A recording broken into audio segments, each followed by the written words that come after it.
Hi, everyone. We're going to start in about 30 seconds or so. I'm just giving you a little bit of time to get ready. Feel free to write your comments in the chat. You'll see that you won't be able to turn on microphones or anything like that.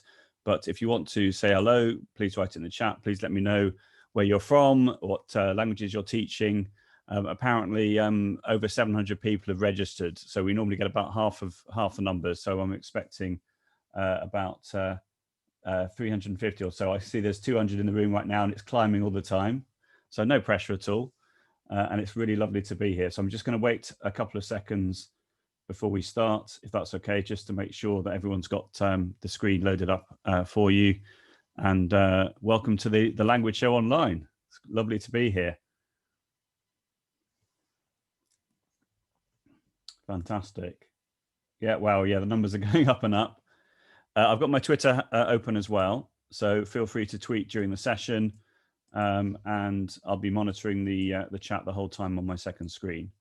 So I think we'll make a start, if that's okay. And I'd like to offer a very warm welcome to everybody. It's really lovely to see you. This is the first of two sessions I'm doing today independently, and I'm also helping Helen Myers for the show and tell. And we are looking for show and tell people. So if you fancy showing and telling for about 5 minutes, then please come along to that session as well.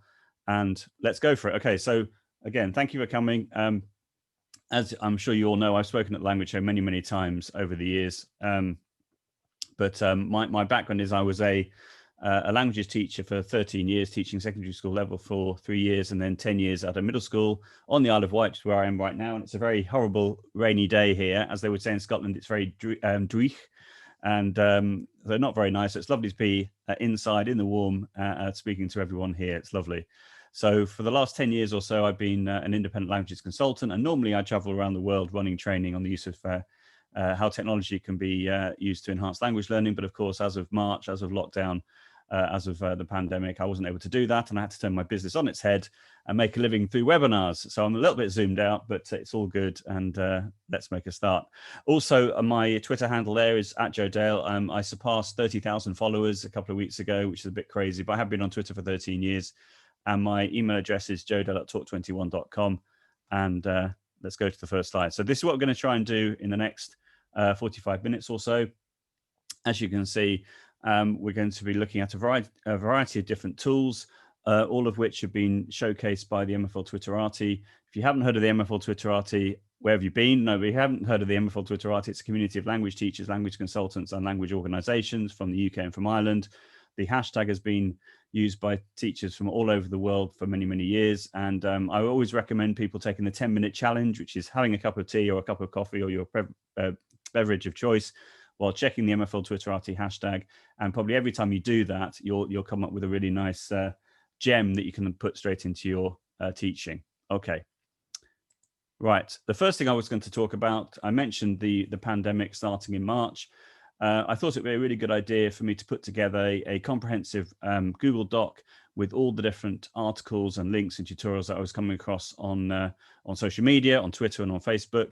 And so that's exactly what I did. I created this Google Doc, which at the time was about 18 pages. It's now over 40 pages. I haven't actually been updating it recently because, believe it or not, I've been focusing on other things. I've been a little bit busy, but you've got the link there at the bottom. You can click on that and you can see access to all the different resources. So because it was such a big document, I decided to categorize it into different sections. So as you can see, I've got getting started. I've got the World Language Teachers share tips on remote learning, video conferencing tools. So everything you can imagine that you would need in a remote teaching context, but also lots of ideas you can apply in a hybrid teaching context or whichever context you find yourself in at the moment with the pandemic. Okay, so you should find that really useful, I think. Right, let's go on to the next slide. Okay, so also back in March, myself and my friend Helen Myers for the Association for Language Learning, we literally both had the same idea at the same time, which was to put on a whole range of different webinars to support language teachers, not only in the UK, but also from around the world. Helen's been doing webinars for many years, but we decided to do between 2 and 3 a week. So over the Easter break, I remember we were doing 3 a week during that time, because there was obviously a huge need for people to upskill themselves on how to do emergency remote teaching. and I did most of the scouting, as it were, and leveraging my community, my global community of language teachers who could help with the support required at the time. We started off in a very organized way with ideas around using Google Classroom in a sort of a Google environment. We then went on to Microsoft and how to manage Teams, how to do video conferencing and all the rest of it. We went on to ideas around screencasting. We then got a bit more creative and went into ideas around escape rooms and virtual adventures. And more recently, we've been focusing on hybrid teaching, whereby you might be teaching face-to-face as well as having people coming in from their homes. So Zoomies and Roomies, which is a quote from Meredith White, who is one of our US teachers who gave a TILT webinar for us recently. So TILT stands for Technology and Language Teaching. And you can see here, if I click on the link, that what Helen has done is on the AWL London website, she's created a database, which I can give you a flavor of right now. If I click on this right now, you'll see that there is a whole host of different sessions that we've been doing, over 50 since March. And what Helen has done as a labor of love is she's put in all the different tags for you to find the content that you want quickly and easily. So it's really, well, I think considering this is completely free, I think we're both very proud of what we've been doing to help the community. And I'm sure that the community, well, I know the community very much appreciates it, which is just lovely. Not only in the UK, but from around the world. And I've had comments about people saying from, say, the States, saying, oh, yes, been binge watching all those videos, which is just lovely. And if you go onto my YouTube channel, which you see is at the bottom there, Jodale 100, the recordings of all the webinars are there as well. Thank you, Stephanie. I really appreciate that. So yeah, on my YouTube channel, Jodale 100, you can access all the recordings as well. And we haven't stopped, we're still doing more, but we've cut down to about 2 or 3 a month at the moment, because believe it or not, we're both very busy. And then, well, there is still a need, but there's not as the same need as there was before, I think. Right, you may have come across the Bitmoji Craze for Educators Facebook group, which I was really inspired by back in March. There's over 500,000 members of it.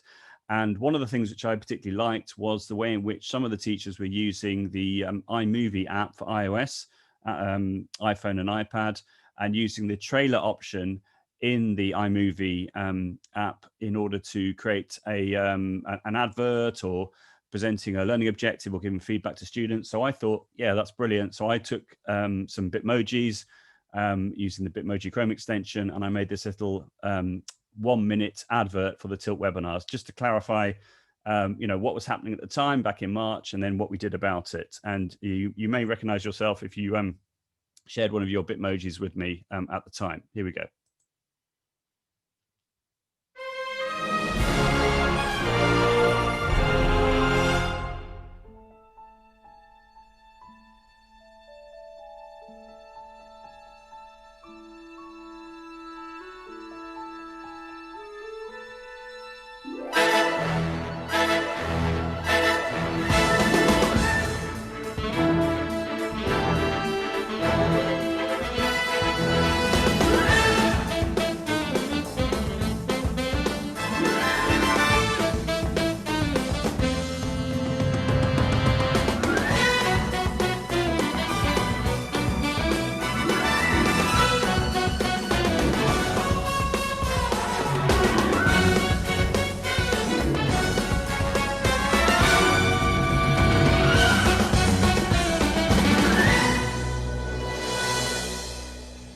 There we are. So really easy to do. You just use the template in the trailers. That one's called Superheroes, if I remember correctly.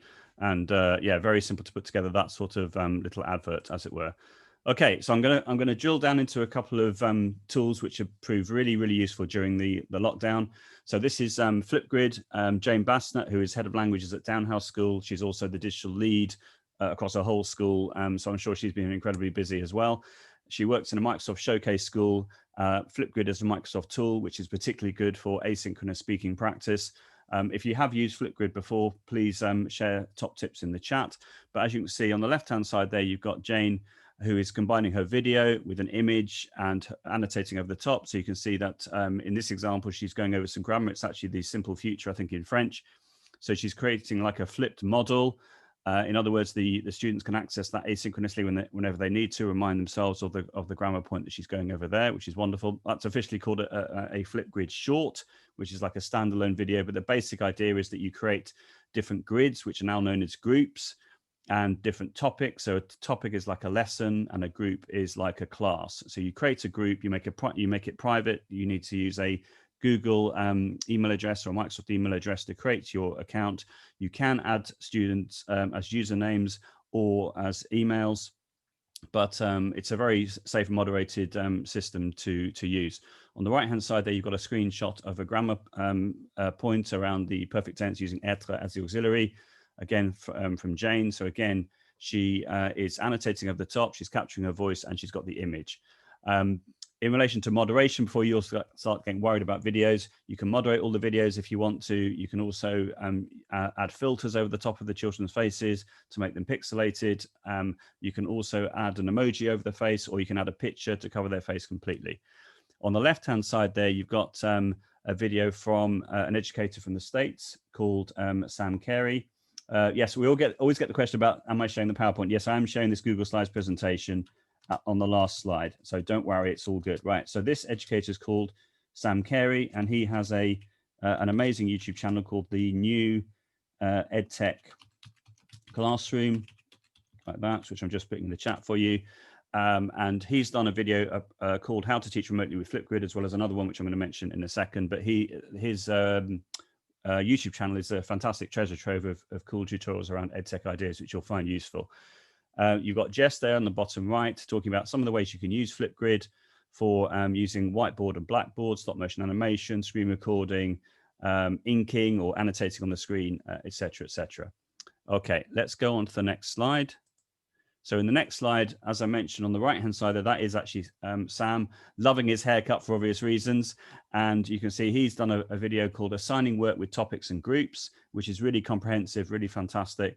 And then on the left-hand side, that's Mike Tolson, who works for Microsoft, and he's done a video recently called How to Text Comments for Video Responses in Flipgrid, because that's a new feature they've added. They've been upgrading Flipgrid quite a lot recently, and one of the new options is now to add a text comment as well as a video comment as well, which is fantastic. Thank you for the reinforcement there from Pascal. Yeah, I agree, Sam is amazing.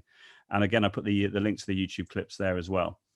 This is a screenshot from a school in the Middle East back in April, talking about how they were using Flipgrid in language lessons. So you can see they've written some really lovely videos from Year 9 this morning on Flipgrid, even got a subjunctive, such communicative confidence. So this is, Flipgrid is really nice for improving the children's confidence in their speaking. They can record as many times as they need to before they're happy to publish.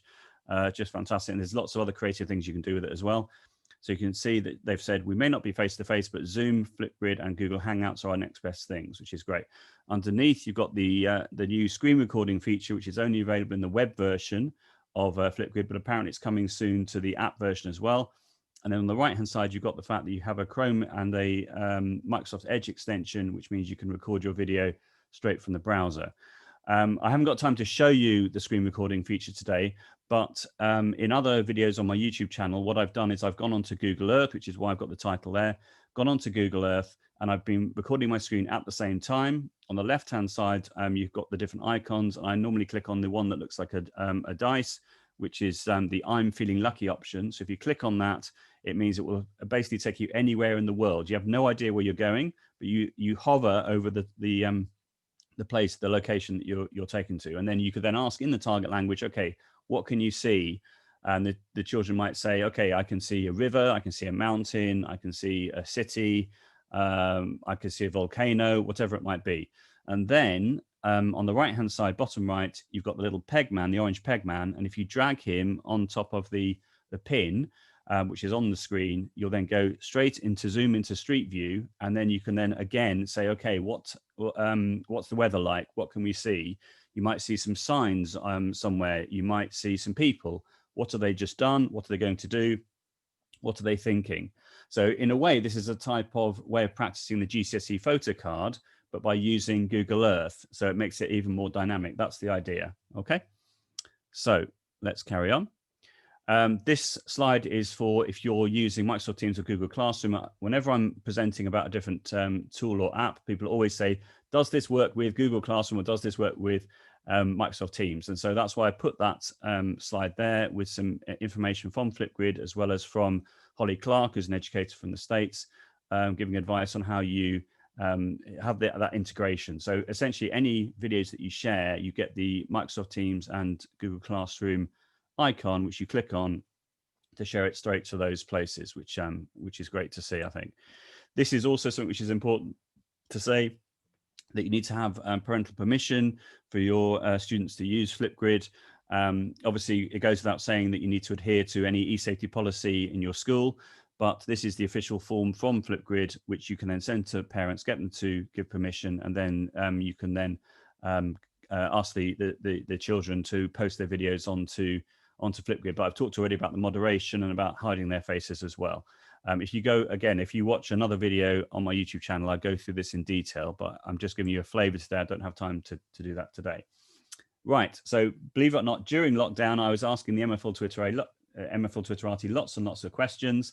And one of them was, as you can see here, as you've all been teaching remotely for a number of weeks now, what would you say are your do's and don'ts of online teaching?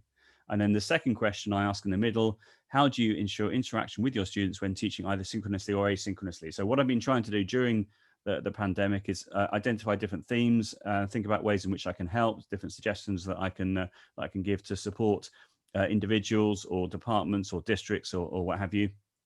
And the MFL Twitterati, as always, came up trumps, and they send me lots and lots of different replies. So I just condensed all of those down into these following bullet points. And again, you've got the Google Doc link at the bottom there for you to have a look at this. But just to see the first point, which is something that a lot of people talked about, keeping students organized using Google Classroom, Microsoft Teams, or Show My Homework, put all the activities and links in one hyperdoc or presentation or OneNote or whatever it might be, and ask students to fill in their answers in text boxes or grid cells in a table. In other words, try to make it as simple as possible for the students to submit their work and to access any links or videos or what have you that you want them to access. So having everything in the one-stop shop place for them to go to make it as simple as possible. And that's something that I saw quite a lot in the replies that I received when I asked that question. Right. So another thing which I found really inspiring during the pandemic was Chris Betcher, who is an educator from Australia, north of Sydney. I've actually stayed with Chris one time a few years ago when I was lucky enough to go to Australia for some training. And he is a Google certified trainer, and he produced a Google form which showcased different types of questions you can have in a Google form. And so I was really inspired by that, and I thought I would make a language-specific version, which I'm going to give you a flavor of right now. So as you can see here, I've explained how to turn a form into a quiz. If you go onto YouTube, there's lots of different tutorials on how to do that. But I always start off with the question, what is your surname? What is your first name? Because you can then generate a Google Sheet with everyone's answers there. And you can then click on the surname column and put it into alphabetical order from A to Z. And as a result of that, it will then mirror your mark book. So that's a really nice tip, I think. So as you can see here, I've got the exercise types at the top for each one, and then a description of how to put these Google form questions into practice. So the first one, what is the past participle of the verb aller in French? I'm using the multiple choice option, and so there's only one right answer. You just click on the radio button and away you go. This one is multiple choice again, but you've got the image options. You add an image per question type, per answer type. As you can see here, which picture represents la natation in French? That's obviously swimming, so you just click on the radio button there. This one, I've used the snipping tool to grab some text from a page. This actual example I made in Google Drawing, but obviously you could grab whatever text you wanted, put it into the Google form, make that into a multiple choice question. There's also a Google form add-on called Snip, but I just really like the snipping tool, so I use that one normally. This one, you've got different answers as images, so it just gives you a bit more flexibility. How's this person feeling? And you just click on the correct face there. True or false, so that's just a multiple choice one again. Multiple choice again, this one's quite fun. So you've got different listening activities here. So the idea is, what is the correct pronunciation of answer one? I just want to give you a quick flavor of how to do this. So if I go to a new page and I go to online voice recorder, I just record some audio. Okay, this is an example of how to record some audio using the free tool onlinevoicerecorder.com, which works on all devices. I can record some audio, I can edit the beginning and the end, I can then export it as an MP3 file and upload it into Google Drive. Once I put it into Google Drive, I can then right-click the individual file, or I can create a folder and put all the audio into that one folder, right-click that and make it what's called a shareable link. So when you click on the Get Link option, what will happen is it will come up, it will say restricted. So you click on the restricted option and then you make it either anyone with a link or anyone in your domain. Once you've done that, you then copy the link and you paste it into the Google form. Okay, I've just recorded a little bit of audio there. As you can see, I can now move the beginning and the end and click save. And then click save. And then I'm not actually going to show you how to upload it to my Google Drive because we're obviously recording this right now, but hopefully you get the idea on how that works. And then as a result of that, I can now click on any of these links. It will show me my Google Drive, that particular file, and I can click play. Answer 1. Okay, there we are. So that's how that works. So that's how you can have listening within a Google form. This one is multiple choice grid. So here you've got the matching activity whereby you're matching French with English. Very, very straightforward. And it shuffles. I've enabled shuffle row order for this particular exercise. So it shuffles them each time. This one is putting the words or the short phrases into the correct order. It's always best to have the shorter items, either say numbers or letters along the top and the longer items down the side. Again, they shuffle them each time. This one is putting a dialogue back into the correct order. Again, I wouldn't go more than 9 here because otherwise you get the scrolling toolbar and it gets a bit unmanageable. This one is called a drop down one. This has got, if you've got lots of right answers here. Oh, so lots of potential answers here. There's only actually one right answer, but you just click on that one. That's another alternative to multiple choice. This one is check boxes. So you've got 2 right answers here and 2 wrong answers. You just check the correct ones. This one is similar to what I've done already. So you just click on this file, listen to the audio, and then you simply select the answers which are correct and you leave the ones which are not correct as blank. Classic grammar activity. So you just conjugate the verb correctly and write the answer here. This one is embedding a YouTube clip. So you just write the correct answer there. It has to be like a right or wrong answer to tell the Google form what to mark as correct. This one is different sports with either jouer or faire. So again, you've got different possible answers for each one, more than one right answer. That's called the tick box grid. This one's quite nice. So this is Vockaroo. So again, if you go to a new page, I'm sure you all know Vockaroo, but have you ever used it in conjunction with Google Forms? So if I click, there we are. I misspelled it, but still remembered it. Here we go. This is how you copy and paste a Vockaroo link to practice speaking into a Google form for asynchronous speaking practice. There we are. You click save and share, you click copy, you then go back to your form and you paste in your answer like that. And that's a really nice way of collecting all the audio from the class for, say, a homework or what have you, all in the same Google Sheet. And the last one is a linear scale. That's just promoting student voice. So you just simply select the one that you think matches your opinion. Online learning is a good idea. There we are. So let's go back to my presentation and we can then go from there. Okay, I shared that Google form example on social media. A Spanish teacher got in contact and shared her example. So as you can see here, and she's showing this with permission, she's using sentence builders, which have been particularly promoted by Dr. Gianfranco Conti. You've also got the narrow reading activities likewise as well. So that's how this teacher is incorporating those. And you've got the multiple choice image option there as well. So yeah, really, really nice to see examples from my tutorials. Okay, so this is Flippity Randomizer. This has been going down an absolute storm recently. I'll just give you again a flavor of how this works. So based on the idea of sentence builders, which are very popular at the moment, you take one item from each column and it generates one item randomly from each column, and that makes up your sentence. So if I click the spinning wheel now, I have said already, I'm going to give you the whole presentation, so don't worry, it's all good. Right, so I can then spin this as many times as I want to, and different things come up. So as you can see here, it's saying, I do not like to go to the cinema, but when it rains, and then you then click again to make an even longer sentence. Now, another little thing you can do here is I've installed the Chrome extension called Helper Bird, which is here, Helper Bird, and that gives me access to tools and Immersive Reader. So you haven't seen Immersive Reader before, it should recognize the language automatically. It's a Microsoft tool. And if I click play, we'll see what happens. cinema mais quando il pleut. Okay, occasionally it does it in English, which is hilarious, obviously. But if I refresh the page and we do it again, it should work this time. Let's right click that. Tools, immersive reader. Let's go again. J'aime le sport avec mes amis, mais quand il y a du soleil. There we are. So it worked that time. Flipgrid is completely free. For the person that just asked me that in the chat. Right, you can have a male voice, female voice. You can slow her down. See, she sounds a bit drunk. Let's have a listen to this one. J'aime le sport avec mes amis, mais quand il y a du soleil. There we are. Okay, so that's just a really nice way of using Flipgrid Randomizer in conjunction with Helper-Bird, an immersive reader. So with Flipgrid, you have to have a Google Sheet for each exercise. The instructions are there on the flipgrid.net website and how to create the template. It's or how to copy the template. It's very, very simple and easy.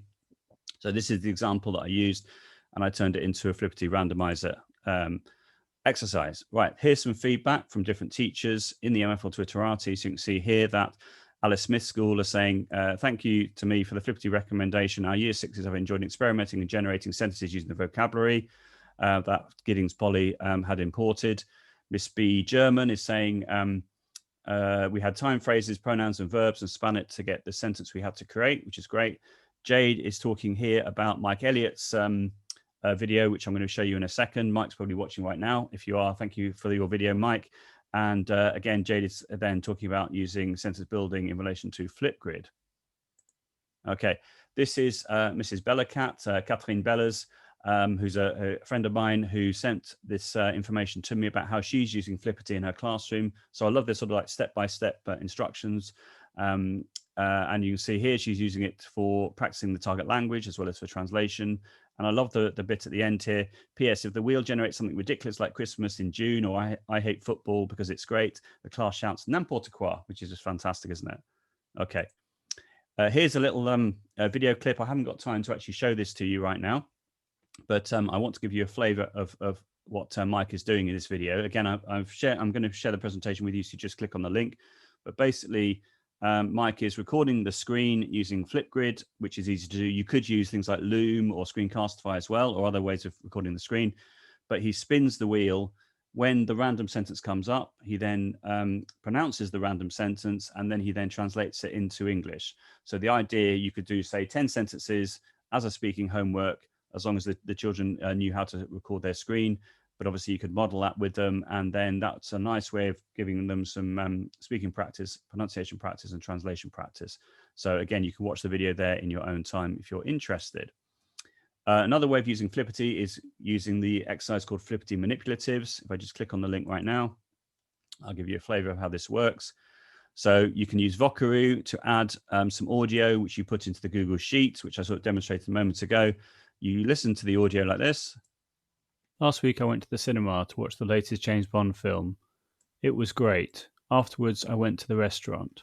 Okay, so all I'm doing now is I'm just putting the tiles into the correct order. So you can customize this whichever language you want, whatever short phrases you want to use. And then the audio is deleted after, I think, 3 months, but then you can just re-record the audio and add it back into the Google Sheet. So really simple to create asynchronous listening comprehension practice as well. So I'd encourage you to try that one out. Okay, and you can see some other activities you can do here, for example, scavenger hunts or flashcards or spellings or whatever it might be. So something for everybody in relation to using this for language teaching. Right, this is called QWIQR Conversations. I haven't really got time to show this live to you, but I've shown this many times in other sessions. So essentially the way that it works, let's just go for it. It's better, it's easy for me just to actually show you rather than just saying otherwise. Right, let's just go for it. Right, so it's called QWIQR.education. You have to be logged in, which I am, for you. I then click Create Instant Feedback, and I click Start a QWIQR Conversation. Okay, you can put in a title or a tag to organize your links, but I'm just going to record and go for it. Here we go. Blah, blah, blah, blah, blah. This is an example of using QWIQR Conversation. I'm recording the first line of my conversation, but I could be recording a presentation, or I could be recording a dialogue to share with my students. Then I click stop. Okay, it's uploaded onto servers. In the UK, this was created by a physics teacher in the southwest of England. I can add a photo, which could be preparation for the photo card. I can add in text as well, giving instructions on what I want the children to do. And I can add a web link as well. I can also remove certain types of media possibilities on the screen. So I'm only going to see the microphone one when I share the link in a moment. And I can also moderate the conversation, which is fantastic. And I can now click Start Your Quick Conversation. Right, I'm now going to copy the link into the chat like this. Okay, and I would love you to click on that link and record some audio for me, and then you can then publish it onto the QWIQR screen very quickly. And I'm going to show you this live right now. So on my iPad, on my second screen, third screen even, I'm going to launch my camera, and I need to bring up the QR code first of all. So I'm going to put a QR code on the screen, and I'm going to quickly scan that QR code like this. And now I've got the microphone on my screen. So I'm going to click the button and press record. Here we go. And click allow. Okay, this is an example of the second response. So this could be, for example, answering a question or doing a threaded conversation around a dialogue, or I could add this into a breakout room and all the children could then all record their different answers, and no one can hear anyone else's answers until I have approved them. So it's really nice from that point of view. Then I press stop, it uploads, and I can see on the screen, you've all been stars and lots of information has appeared. So I can now listen to one of these like this. I'm going to launch my camera, and okay, so that's me. That's someone's recorded that, but that's obviously me talking. Let's see if I can find another example. Let's have a listen here. Hello. Hello. Thank you for the Okay, this is an example of these. You get it. So yeah, that's brilliant. Thank you so much, everyone. So I'm presuming this is all appropriate content. I'm sure it will be.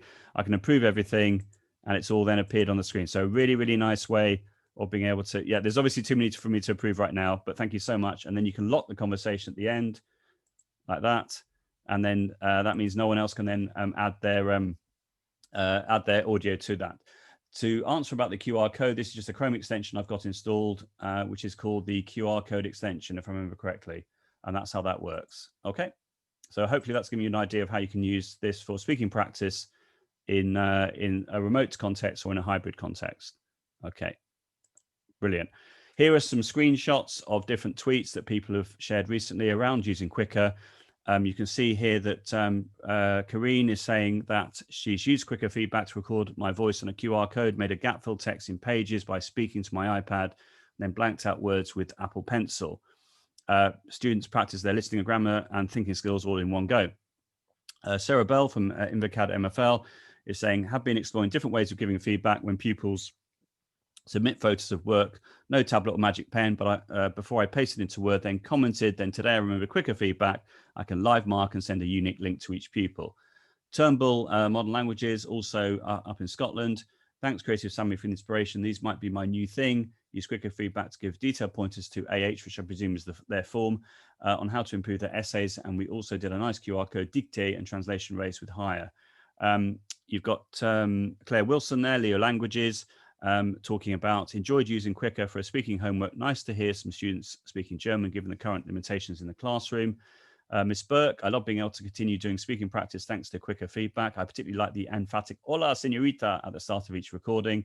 And then Vincent Everett from AWL, Head of Languages near Norwich. I've used it with Year 12 Spanish for voice-to-voice dictation. They listen and repeat back a bit longer each time until they can do the whole text or summarize it or answer a question. Simple, spontaneous responses, not a presentation, just like in the classroom. And again, I put the links to all those people's tweets there because attribution is, of course, very important. This is a Street View mystery by Vincent. Again, I'm just going to click exit here, and I'm just going to quickly play you a few seconds of this video. So if you haven't seen this, it's a completely free resource which Vincent has made around Street View. I'll just move it to here. The questions underneath are very much... So what he's done is he's got different points in the town of Vesoul in France. He's made different clues.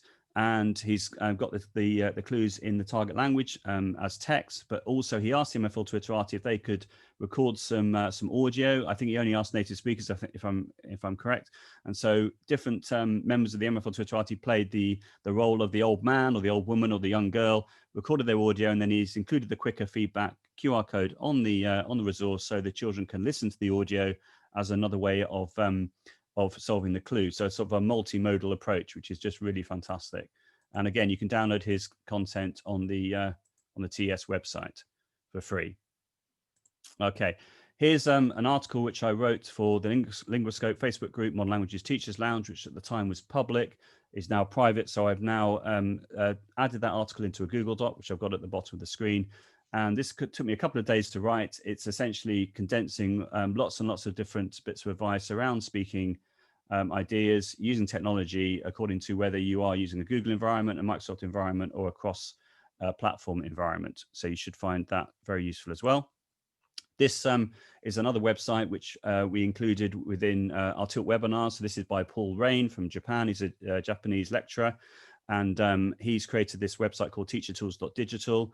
I think you can have up to 10 assignments for free, but then you have to pay, but you can do lots of things for free, and you can record your speaking and also give audio feedback, which is really, really nice. So I'd really encourage you to check that one out if you haven't heard of it, because I think it's fabulous. Here's some ideas around feedback, which Esmeralda Salgado has created.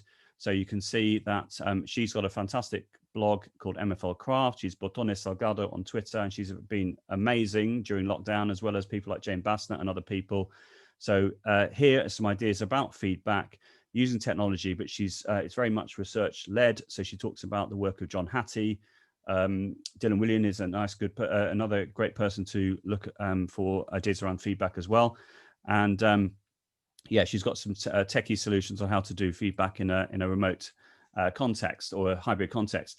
I thought we'd have a bit of fun at this point as well, which is I wanted to give a big shout out to Esther Park, who's an educator from the States, who came up with this idea of personalized animated feedback using this process here of making your own animated GIFs, which you can then add into Google Keep and drag and drop into Google Docs or Google Slides.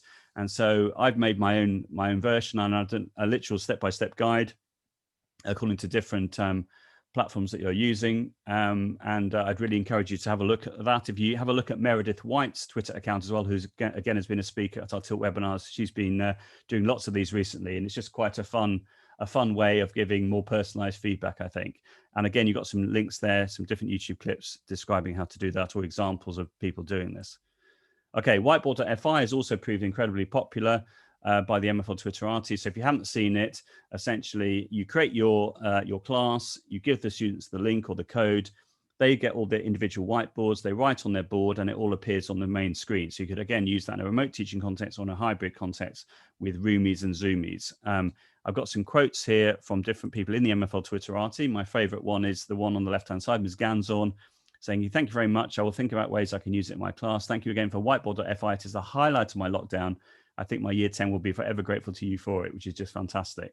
So lots of people in the MFL Twitterati have been shouting the praises of Whiteboard.fi, and it's completely free, and it was designed by a teacher. I did a search on Twitter for mini whiteboard ideas, and I came across these two. So the one on the left-hand side is from Samantha Decker back in 2013. So all those ideas you could then use in conjunction with Whiteboard.fi. And then Claire Hampson from Thirsk School, and she has done a blog post back in 2012, again, about lots of ideas on how you can use mini whiteboards. So you just need to, translate them into a digital context, and away you go.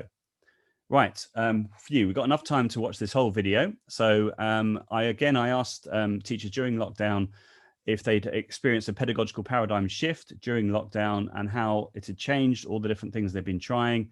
And I'm going to play the whole video for you. It's about 2-3 minutes, but it's well worth it. And it's really humbling to see of all the reflections and all the things that teachers have been doing during lockdown and beyond. So it's got some cool music as well. Have a watch, and hopefully you'll be nodding along as well. Here we go.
There we are. So while that video was playing, I was trying to answer some of the questions in the chat. Just a little point. Obviously, I need to make a living out of doing webinars and what have you. I can't travel anywhere at the moment. So I made this little GIF using Keynote and a website called remove.bg, which is fantastic for removing the background. And then I just use the magic move feature in Keynote to make this animation. But if you are interested in me helping you either as a department or as a district or what have you, or language association, then here are 18 example sessions that I can offer around remote teaching, hybrid teaching ideas. Again, you've got the link at the bottom there, and I would love to hear from you. And that's the presentation. So I'll just quickly put in is.gd/language show. I think it might be language show 1 actually. Just try both. My other presentation is language show 2. So I think I may have made a mistake about that. So apologies that if that is the case. But I think it actually should be language show 1 because obviously this is my first presentation. Then the Bitmoji one is language show 2. So if you really want to, you can have a look at that straight away and then decide whether you want to come along and see me talking about it live. But cool. Yeah, we've got 3 minutes to go. Let me see if there's any other questions in the chat. Let me just quickly put this in. In fact, let me just put in both. So it's is.gd/language show 2. As I said, I think that this one should be language show 1, but let me just go through if there's anything else I want to answer. Right. So yeah, so that's right. So Lisa, so the audio disappears after 3 months, both on Vocaroo and on QWIQR, but all you have to do is right click the player, all those players that came up, you right click them, you can click save as, so you can then download the audio that way. But if you pay, I think it's like £1.50 a month, then you can keep the audio for as long as you want to. Okay, I've given a guide about the MFL Twitterati. So if you go to tinyurl.com/MFL Twitterati guide, you can hear more about it. Right, so all the audio is saved in a threaded conversation under that one link. That's the power of it for QWIQR, but you can save everything as an individual file, as I've said.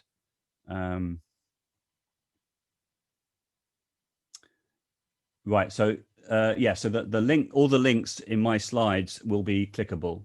Obviously, you can't click on the screen, so I'm just showing my screen. You can't click on the shared screen, but if you access the presentation, everything will be clickable. You can use Bitmojis for feedback. I'm going to be doing a whole session about Bitmojis at 2 o'clock today. I know it's a lot of information, but we are recording this and you've got the presentation as well. And you can always ask me questions on Twitter later. I think that's everything. There are over 300 people here. So obviously a lot of questions, right? Yeah, I've answered that one already. It will work with Mandarin and Arabic. I don't see why not, because as long as you can put it into a Google Sheet, it should be fine. I think that's everything I needed to cover. And I think in a moment, hopefully Jonathan's going to cut me off. So I can see I've got a couple of questions in the Q&A. You can take screenshots. That's not a problem. Hopefully you've been tweeting them already. That's great. Okay, so again, the Bitmoji, I'm going to be talking about that later on. I've already shared the Google Slides link with you, so there's no PowerPoint. It's right. I've already talked about Flipgrid, so that's for asynchronous speaking practice. Have a look on my YouTube channel to find out more examples of me actually demonstrating each step. And